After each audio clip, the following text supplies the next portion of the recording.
I always thought of my home as a sanctuary, a quiet, sunlit colonial house in a quiet suburb just 45 minutes outside of Chicago. It was the kind of place you buy when you think you finally figured life out. It had a wraparound porch, a big backyard where the maple trees bled deep amber in the fall, and a kitchen that always smelled faintly of vanilla and coffee grounds because Clara loved to bake on Sunday mornings. Clara was my wife, my anchor, the woman I had built everything with over the course of 7 years. We met in our late 20s, both of us ambitious but exhausted by the dating scene, and when we clicked, it felt like the universe had finally decided to throw us a bone. She was an interior designer with a sharp eye for detail and a laugh that could cut through the heaviest silence. And I was a high school history teacher, stable, predictable, and utterly devoted to her. We had our routines, our inside jokes, and a life that felt completely, beautifully safe. Then came Julian. Julian wasn't a stranger. He was the closest thing I had to a brother. We had been inseparable since our freshman year at Ohio State, sharing cheap pizza, late-night cram sessions, and the kind of broke, idealistic dreams that only 20-year-olds have. When my dad passed away during our junior year, Julian was the one who drove 4 hours in a blinding snowstorm just to sit with me in a hospital waiting room so I wouldn't have to face the silence alone. He was charismatic, effortlessly charming, and a bit of a wanderer. While I chose the path of tenure tracks and mortgages, Julian chased freelance photography gigs, moving from Austin to Portland, always living out of a duffel bag and a vintage leather camera case. I admired him for it, and Clara adored him too. Whenever he passed through Illinois, he stayed with us, and the three of us would sit on the back deck until midnight, drinking craft beer and talking about everything and nothing. So when Julian called me 3 months ago, sounding completely defeated, there wasn't even a question in my mind. He had been living in Seattle, but a major contract had fallen through. His landlord was raising the rent, and he had just gone through a brutal breakup that left him financially and emotionally drained. He needed a place to crash for a few weeks to get back on his feet, find a local gig, and save up for a new apartment. I remember looking over at Clara as I held the phone to my ear. She was sitting on the living room rug, cataloging fabric swatches for a client. When I whispered that Julian was in trouble, she didn't hesitate. She smiled, nodded, and mouthed, "Tell him to come here." That was just who we were. We were the stable couple. We had the space, we had the guest room, which we had temporarily turned into a home office but still had a perfectly good sleeper sofa. And we had the history. I told Julian to pack his car and get over here. The first few weeks were great. It felt like a college reunion. Julian brought a new energy into the house that broke up the monotony of our daily routines. He would have dinner ready when Claire and I got home from work, or he'd be sitting on the porch strumming an old acoustic guitar I hadn't touched in years. He was incredibly respectful of our space, always washing his dishes, taking out the trash, and making sure he wasn't intruding on our time. Clara was happy to have the extra company, especially since my workload had increased. It was the end of the spring semester, which meant grading AP history essays, preparing final exams, and staying late for faculty meetings. I was often leaving the house at 7 in the morning and not rolling back down our driveway until past 6 in the evening, completely exhausted. But as the days bled into weeks, the atmosphere in the house began to shift in subtle ways that I didn't notice at first. Looking back, the signs were there, painted in low-contrast colors that I was too trusting, or perhaps too tired, to see. It started with small things. I'd come home and find Julian and Clara deep in conversation in the kitchen, their voices dropping the moment my keys jingled in the front door. Not in a guilty way, or so I thought, but more like they were wrapping up a private joke. They had developed this shared vocabulary of art and design. Julian would talk about lighting and composition from his photography, and Clara would counter with color theory and spatial awareness. I felt a twinge of exclusion, but I quickly brushed it off. I was glad my wife and my best friend got along so well. It was better than the alternative, right? Then, the boundaries started to blur. One Friday night, I had to stay up until 2 a.m. grading papers in the small breakfast nook. I noticed Julian's car wasn't in the driveway, which wasn't unusual since he had started picking up some local evening shoots for real estate agencies. Around 1:30 a.m., I heard the front door click open. It wasn't Julian. It was Clara, coming down the stairs in her silk robe to get a glass of water. A few minutes later, Julian walked in through the garage door. The way they looked at each other in the dim light of the kitchen, it was just a glance, a brief, silent acknowledgement, but it made the hair on the back of my neck stand up. Julian looked surprised to see me awake, his eyes darting quickly between Clara and me, before he offered a casual, tired smile. "Still grindin', man?" he asked, tossing his keys onto the counter. "Yeah, just trying to get through these essays," I muttered, rubbing my eyes. "How was the shoot?" "Long," he said, stretching. "Industrial space downtown. Bad lighting." Clara stood by the refrigerator, her glass of water untouched in her hand. She didn't look at me. She looked at the floor, her fingers tracing the edge of the granite countertop. "You should get some sleep, babe," she said softly, her voice carrying a strange, heavy texture. "You're burning yourself out." "I'm fine," I said. But the truth was, I wasn't. A cold, quiet knot was beginning to form in the pit of my stomach. I told myself I was being paranoid. This was Julian. This was Clara. These were the two people I trusted most in the entire world. To suspect them of anything was to insult their integrity and my own sanity. I forced the thought down, buried it deep under the weight of my daily responsibilities, and tried to forget the way the kitchen light had caught the sudden, tense rigidity in my wife's shoulders. The next week, things grew more strained. The easy, comfortable banter that had defined Julian's first month with us evaporated, replaced by a polite, almost clinical formality. When the three of us sat down for dinner, the silence was heavy, broken only by the scraping of forks against ceramic plates. Julian stopped playing his guitar. Clara stopped talking about her clients. Whenever I asked how Julian's apartment hunt was going, he would give vague, non-committal answers about the market being tight and prices being inflated in the city. Clara would immediately jump in to defend him, pointing out how hard it was to find a decent place that allowed freelance income verification. I began to feel like a ghost in my own home. I would walk into a room and the energy would instantly curdling, as if my presence had interrupted a continuous, unspoken dialogue between them. I noticed that Clara had started dressing differently on the days she worked from home, wearing perfume she usually saved for date nights, leaving her hair down instead of tossing it into her usual messy bun. I told myself she was just trying to feel professional while working from home. I told myself Julian was just stressed about his finances. I told myself 1,000 lies because the alternative was too terrifying to contemplate.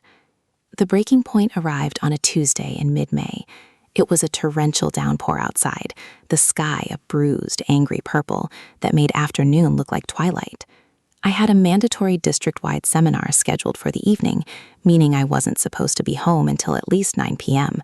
But around 3:30 p.m., the superintendent walked into the auditorium and announced that due to severe weather warnings and flash flooding in the lower counties, the seminar was canceled and everyone was advised to go straight home before the roads became impassable. I felt a sudden, profound sense of relief. I could go home, surprise Clara, maybe order some Thai food, and just relax for the first time in weeks. I packed up my briefcase, ran through the pouring rain to my SUV, and started the drive back to the suburbs. The windshield wipers were slapping furiously against the glass, the visibility was terrible, and traffic on the interstate was crawling. It took me over an hour to make a trip that usually took 20 minutes. The entire drive, I had this bizarre, relentless drumming in my chest. It wasn't fear, exactly, but a deep, instinctual dread that I couldn't shake. My phone buzzed in the cup holder, a text from Clara asking how the seminar was going. I didn't reply. I wanted to surprise her.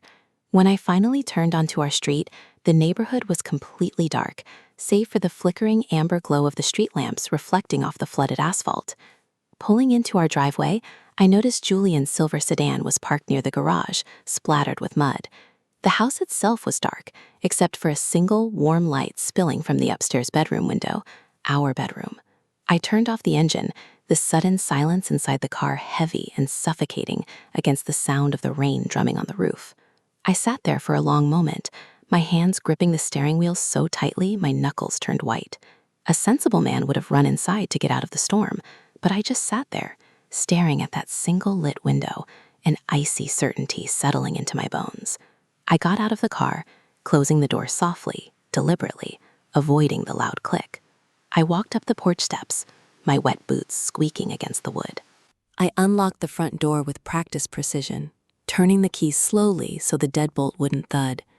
Stepping into the foyer, the house was dead silent, save for the rhythmic, distant hum of the refrigerator and the steady drumming of the storm outside. The air smelled of rain, Clara's expensive lavender candle, and something else, something heavy, intimate, and entirely wrong. I dropped my briefcase onto the entryway bench, making sure it didn't slide. My heart was beating so violently against my ribs, I was certain they could hear it upstairs. I walked toward the staircase, each step feeling like I was lifting lead weights. The house felt unfamiliar, alien, like a stage set designed to look like my life, but stripped of its warmth. As I reached the landing of the second floor, the hallway was dark, but the door to our master bedroom was cracked open, a sliver of warm golden light cutting across the hardwood floor. And then, through the crack in the door, I heard it, a soft, breathless laugh that I knew better than my own name, followed by a low, murmured whisper that didn't belong to me. The sound of Clara's laugh stripped the air straight out of my lungs. It wasn't the polite, accommodating laugh she used when we were hosting dinner parties, nor was it the tired, affectionate chuckle she gave me when I made a bad pun over breakfast. It was a sound I hadn't heard in years, low, throaty, and thick with an intimacy that belonged exclusively to the darkness of a bedroom. It was followed by a rustle of sheets, the heavy, rhythmic creak of our mattress, and then Julian's voice, low and muffled, saying something that made her laugh again. My hand hovered over the polished brass doorknob, my fingers trembling so violently I could hear the faint, metallic rattle of my wedding ring against the metal. The world around me seemed to slow down, flattening into a series of hyper-sharp, agonizing details. I could see the dust motes dancing in the sliver of golden light spilling onto the hallway runner. I could smell the damp wool of my own coat, mixing with the scent of the expensive mahogany cologne I had gifted Julian for his birthday last year. Every instinct in my body was screaming at me to turn around, to run down the stairs, get back into my car, and drive until I ran out of gas. If I didn't open that door, the lie could stay alive for just a little longer. I could pretend I never came home early. I could protect myself from the catastrophic reality waiting on the other side of that wood. But the anger came then, a sudden, blinding white heat that surged up from my chest and cleared the paralysis from my limbs. I didn't turn the knob slowly. I shoved the door open with enough force that it slammed against the interior wall, the heavy thud echoing through the quiet house like a gunshot. The scene inside froze instantly, trapped in a horrifying, cinematic stillness. The room was dimly lit by the small lamp on Clara's nightstand, casting long, distorted shadows across the walls. My wife was sitting upright against the headboard, the linen sheets pulled up to her collarbone, her dark hair tangled around her shoulders. Julian was sitting on the edge of the mattress, his back partially to me, his bare shoulders rigid with sudden shock. On the floor beside the bed lay Clara's silk robe, discarded carelessly over Julian's flannel shirt. For a long, agonizing 5 seconds, nobody breathed. Nobody moved. The only sound was the frantic, torrential rain lashing against the window panes. Clara's face went entirely bloodless, her eyes widening into discs of pure, unadulterated terror. Her mouth opened slightly, but no sound came out, just a faint, pathetic gasp. Julian turned his head slowly, looking over his shoulder at me. The charismatic, effortless confidence that he wore like armor was completely gone, replaced by the hollow, trapped expression of an animal caught in a headlight beam. "David," Julian whispered, his voice cracking on the syllables. He stood up unsteadily, grabbing a pair of sweatpants from the floor and pulling them on with awkward, frantic movements. "David, man, listen to me." "Get out," I said. My voice didn't sound like mine. It was quiet, flat, and completely devoid of inflection, carrying a dead weight that seemed to drop the temperature in the room by 10 degrees. "Babe, please," Clara finally found her voice, her tone rising into a sharp, hysterical sob as she clutched the sheets tighter to her chest. "Please, we didn't mean to, it just happened." "It just happened?" I repeated, the words tasting like ash in my mouth. I looked at the bed, our bed, the one we had picked out together when we moved in, the one where we had talked about raising a family. I looked at my best friend, the man who had stood beside me at my father's funeral, and then at my wife, the woman I had promised to protect for the rest of my life. The betrayal felt physical, a violent, crushing pressure in the center of my chest that made it hard to stand straight. You brought him into our room, Clara, in our bed. David, look at me, brother, please. Julian stepped toward me, his hands raised in a defensive, pleading gesture. Don't look at her, look at me. This is on me. I pushed it. I was the one who— Do not call me brother, I snapped, the white-hot anger flashing through my voice for a split second before sinking back into that terrifying dead calm.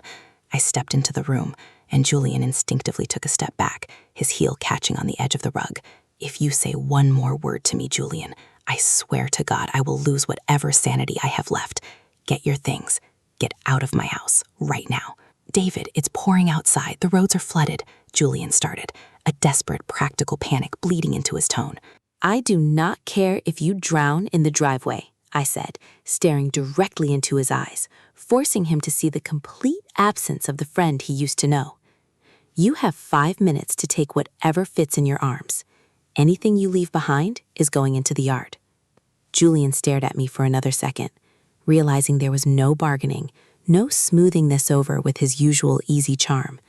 He let out a low, defeated breath, shook his head, and walked past me into the hallway, keeping his eyes glued to the floor. I didn't watch him leave.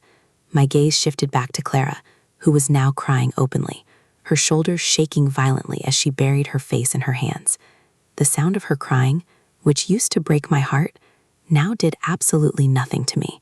It felt like watching a stranger on a television screen. I walked over to the dresser, my eyes catching a small silver tray where I kept my watch and wallet.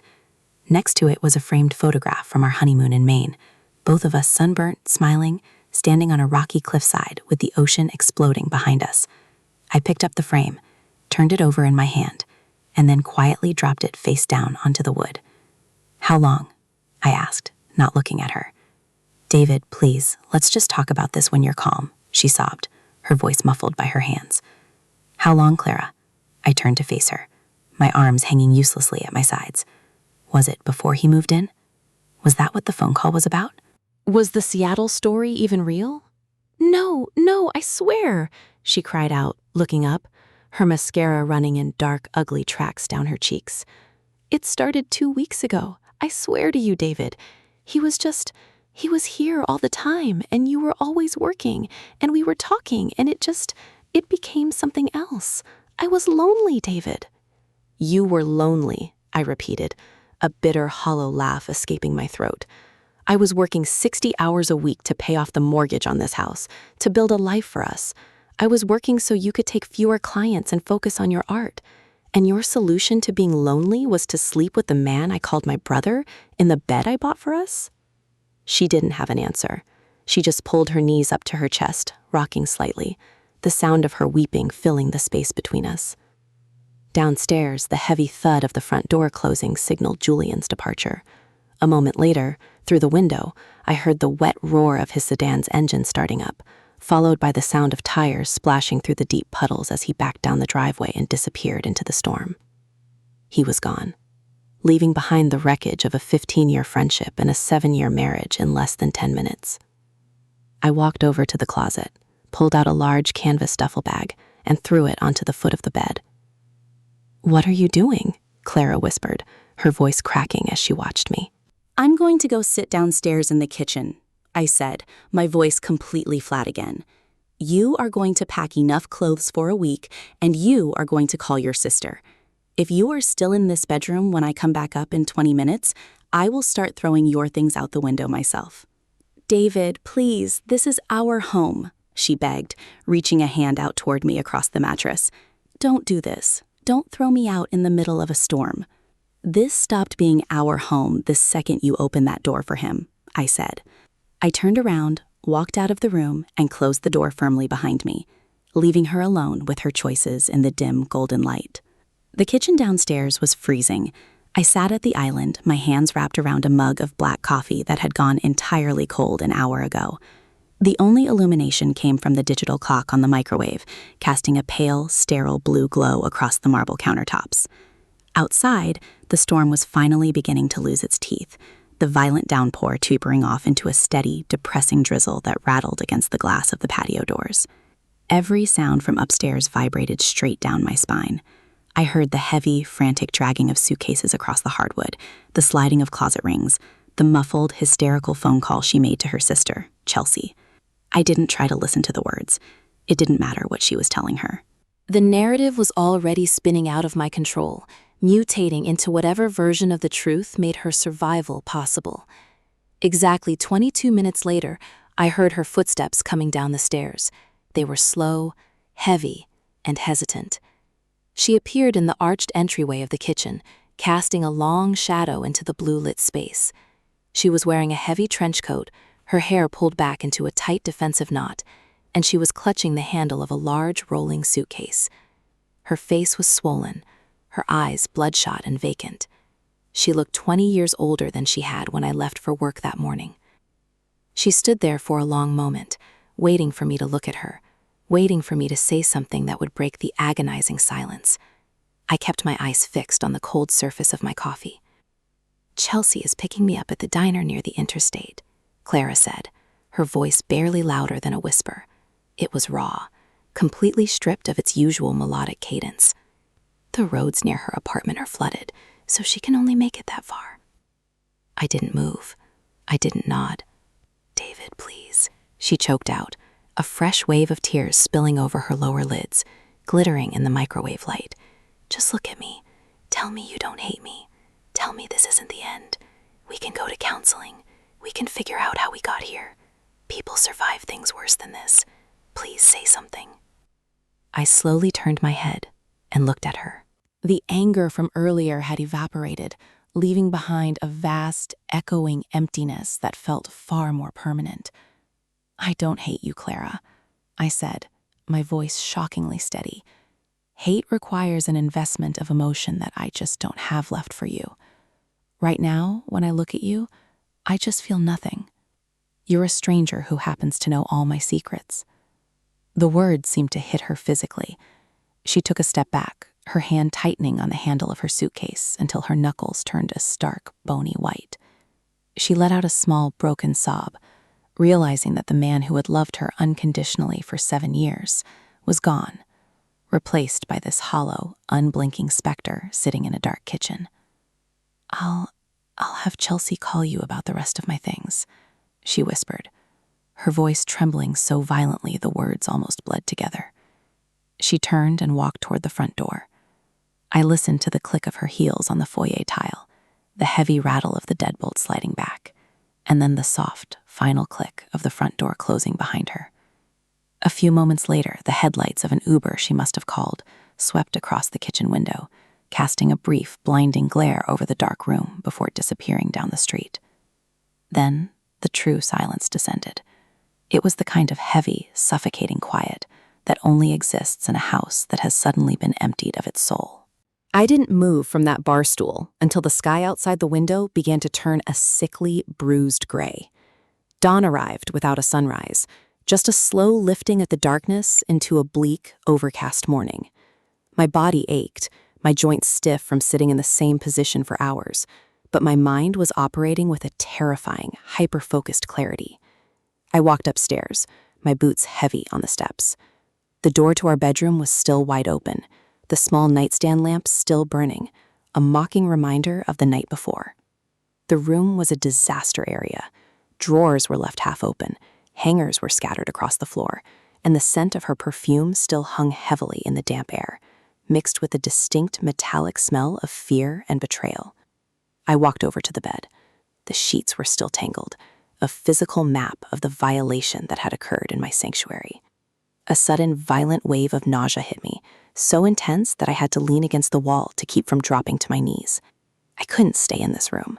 I couldn't live in this house. Every single square inch of it was contaminated, painted with the memories of the 2 people who had torn my life apart without a second thought. I spent the next 3 hours systematically stripping the room. I ripped the sheets off the mattress, throwing them into a massive heap in the center of the floor. I emptied Julian's temporary workspace in the guest room, throwing his remaining camera lenses, chargers, and notebooks into heavy black garbage bags. I didn't care if I broke them. I didn't care about the thousands of dollars of equipment. I just needed his ghost out of my house. By noon, I was standing in the backyard, the air cool and smelling of wet earth. I had dragged the mattress, the sheets, and every single item Julian had left behind out onto the grass near the tree line. I poured a can of lighter fluid over the pile, the chemical smell sharp and burning in my throat. I struck a match.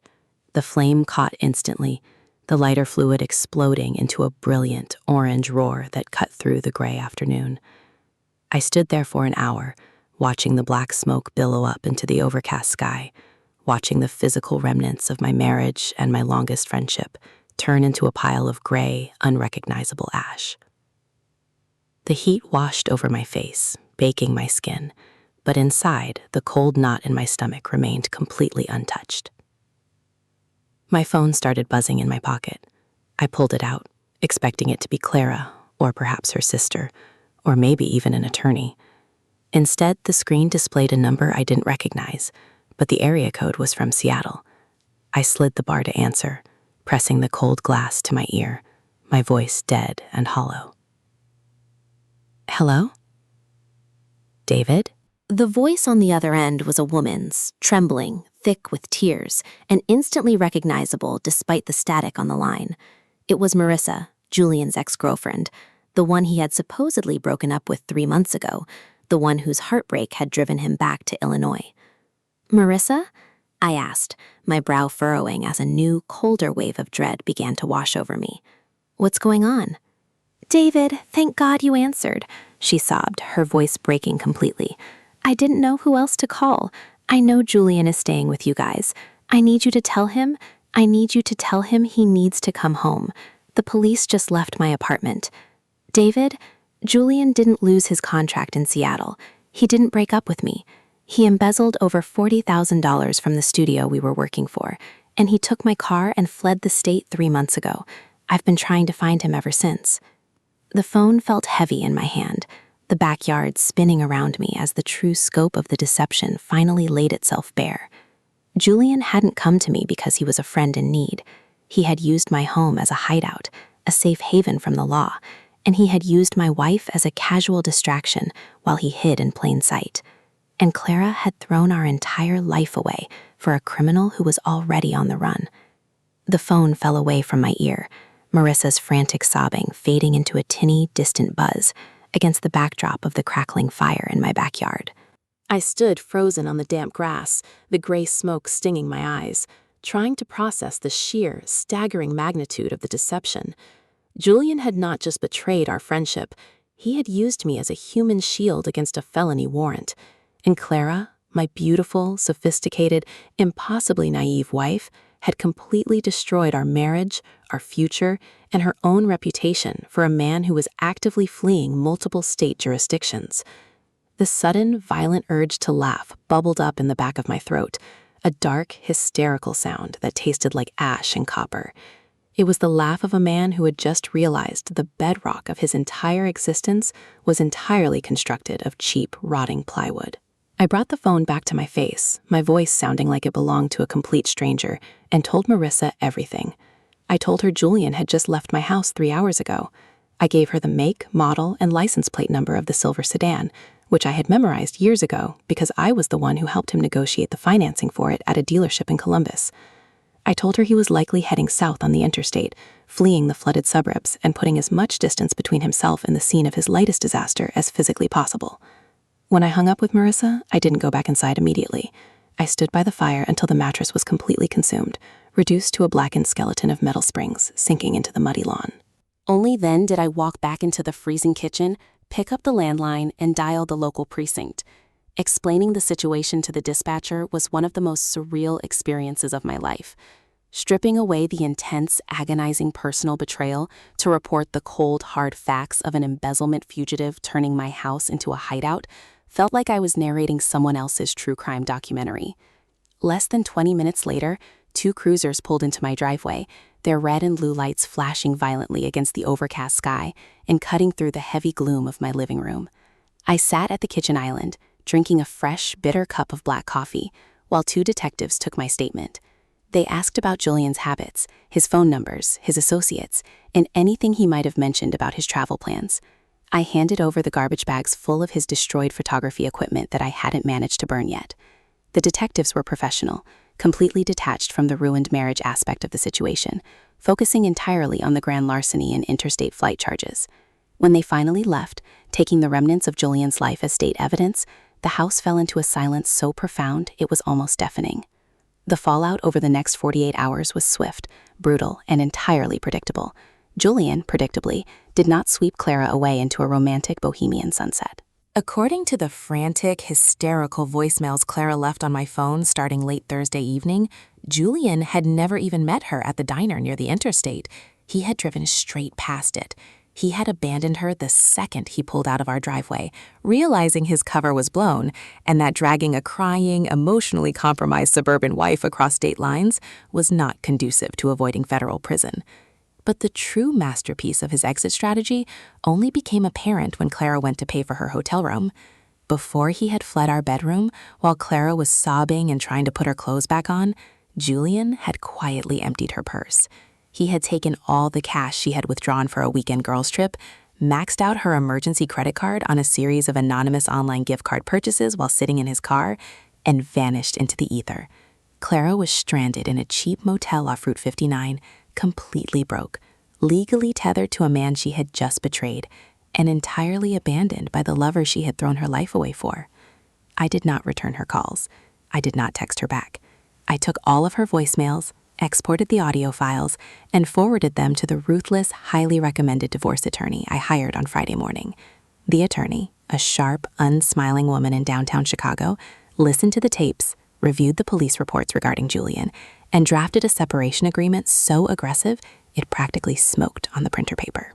I boxed up the rest of Clara's belongings, her expensive shoes, her fabric swatches, her ridiculous collection of imported teas, and paid a private courier to dump the boxes on the front porch of her sister's apartment complex. I changed the locks on the doors, deactivated the garage keypad, and removed her name from all of our joint accounts, moving the remaining assets into a private trust. I operated with the cold, ruthless efficiency of a machine. There was no room for grief, no space for nostalgia. Every time my mind tried to drift back to the way she used to laugh while baking on Sunday mornings, the image of her tangled in those linen sheets with the man I called my brother slammed down like an iron gate, shutting off the emotional valve instantly. The first time I saw her again was 3 weeks later, sitting across from each other in my attorney's conference room. The transformation in her appearance was shocking. The vibrant, confident interior designer I had married was completely gone. She looked hollowed out, her skin pale and drawn, her eyes surrounded by deep, bruised circles. She was wearing a cheap, oversized sweater that swallowed her frame, and her hands shook violently as she held a disposable coffee cup. Her sister Chelsea sat next to her, looking equally defeated, shooting me venomous, defensive glares that I simply ignored. Clara tried to speak to me, tried to initiate some kind of closure or apology, but my lawyer shut it down immediately, strictly enforcing the rule that all communication must be directed through counsel. When Clara realized I was not going to make eye contact, that I was not going to offer her an ounce of grace or a sliver of forgiveness, she finally broke. She signed the dissolution papers with a pen that trembled so badly she tore the paper on the signature line. The settlement forced the immediate sale of our colonial house, split the equity cleanly down the middle, and absolved me of any spousal support due to the documented infidelity and her active harboring of a fugitive, which my lawyer leveraged beautifully to avoid a protracted court battle. Selling the house was the final necessary amputation. The real estate market was fiercely competitive, and the property sold in less than 4 days for over the asking price. Packing up my life was a solitary, grueling endeavor. I threw away almost everything we had purchased together. The dining table where we hosted Thanksgiving, the custom rug she had sourced from Morocco, the patio furniture where Julian and I used to drink craft beer. All of it went to estate liquidators or the local landfill. I wanted nothing that carried their residue. On the last day, after the movers had taken my few remaining boxes to the truck, I walked through the empty, echoing rooms of the Colonial. The afternoon sun was casting long, familiar shadows across the hardwood floors. It was just a house now. The sanctuary was dead, the warmth stripped from the walls, leaving behind only drywall and paint. I locked the front door for the last time, dropped the keys in the lockbox on the porch rail, and walked away without looking back. Julian's luck ran out 2 months later. The police caught him outside a rundown motel in southern Indiana, trying to pawn a stolen camera lens. Because of the interstate flight and the sheer amount of money he had embezzled from the Seattle studio, the federal prosecutors threw the book at him. I received a subpoena to testify at his trial, but he ended up taking a plea deal at the 11th hour to avoid a 20-year sentence. He got 8 years in a federal penitentiary. I never went to the sentencing. I never read the letters he tried to send me from county jail. I marked them all as return to sender, dropping them back into the mailbox with the same emotional detachment I felt when throwing away junk mail. Clara, to my knowledge, moved into a cramped, overpriced apartment with her sister and took a low-level corporate design job to pay off the massive credit card debt Julian had saddled her with. She vanished from my social circle entirely, becoming a cautionary tale whispered about at neighborhood barbecues I no longer attended. I moved into a stark, modern loft in the West Loop of Chicago, trading the quiet, maple-lined streets of the suburbs for the relentless, mechanical hum of the city. I threw myself entirely into my teaching, taking on extra curriculum development roles and mentoring at-risk students. The grief eventually came, of course. It didn't arrive with a dramatic breakdown, but rather in quiet, suffocating waves on random Tuesday evenings or during the long, silent stretches of a Sunday afternoon. I learned to sit with it, to let the ghost of my old life pass through the room without letting it pull me under. I built a new routine, completely devoid of the blind trust I used to give away so freely. I don't know if I will ever let someone into my life with that kind of unprotected vulnerability again, and frankly, I am entirely at peace with that. I survived the absolute destruction of my reality, crawling out of the wreckage with my sanity and my self-respect intact. The scars are thick, permanent, and occasionally ache when the weather turns cold, but they are a testament to the fact that I am still standing, breathing, and moving forward in a world that tried very hard to bury me.